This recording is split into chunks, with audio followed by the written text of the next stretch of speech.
Tuhan bersamamu. Inilah Injil suci menurut Matius.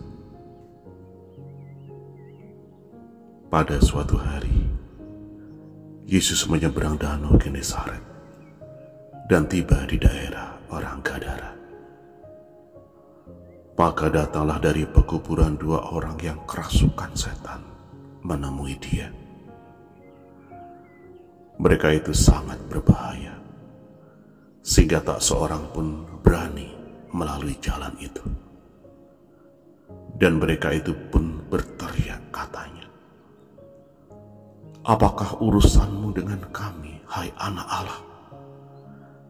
Adakah engkau datang kemari untuk menyiksa kami sebelum waktunya?" Tidak jauh dari mereka itu, ada sejumlah besar babi sedang mencari makan. Maka setan-setan itu minta kepada Yesus, katanya, "Jika engkau mengusir kami, suruhlah kami pindah ke dalam kawanan babi itu." Maka Yesus berkata kepada mereka, "Pergilah."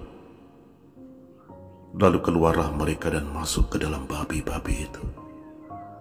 Maka terjunlah seluruh kawanan babi itu dari tepi jurang ke dalam danau dan mati di dalam air.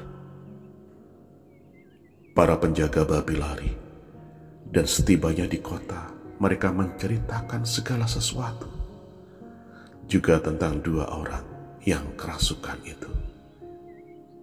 Maka keluarlah seluruh kota mendapatkan Yesus, dan setelah berjumpa dengan dia, mereka mendesak supaya ia meninggalkan daerah mereka. Demikianlah sabda Tuhan. Saudari dan saudara, selamat pagi berkat Allah. Di dalam bacaan Injil suci 2 hari ini, Tuhan Yesus menyatakan kuasanya atas alam dan atas kuasa jahat. Jika dia berkuasa atas alam dan atas kuasa jahat, apakah yang dapat kita renungkan dari hal ini?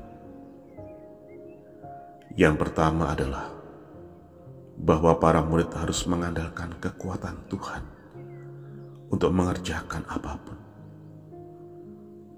Hanya Tuhan yang Maha Kuasa. Hanya Dia yang mengatasi seluruh ciptaan.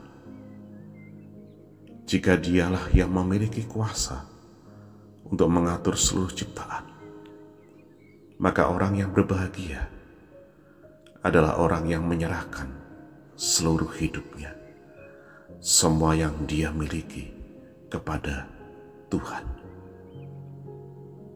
Siapa yang menyerahkan hidup kepada Tuhan, dia akan melalui begitu banyak hal di dalam hidup dengan penyertaan dan pimpinannya. Refleksi kita selanjutnya, bukankah seharusnya kesembuhan mereka membawa kebahagiaan bagi penduduk Gadara? Tuhan Yesus telah berjasa mengusir roh jahat yang menimbulkan kegaduhan. Akan tetapi, mengapa dia justru yang ditolak dan diusir? Walaupun memang ada kerugian materi yang ditimbulkan, bukankah seharusnya melalui peristiwa ini dapat membuat mereka melihat siapakah Tuhan dan justru berterima kasih kepadanya? Hari ini jika kita dihadapkan pada situasi seperti yang dialami penduduk kota Gadara, yang harus memilih antara kerugian materi atau keselamatan jiwa seseorang,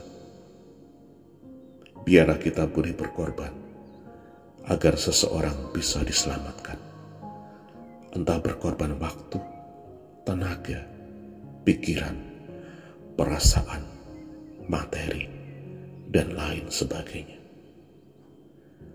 Satu hal yang perlu kita yakini dan tanamkan dalam hati, bahwa pengorbanan dan jerih payah kita di dalam pekerjaan Tuhan tidaklah sia-sia.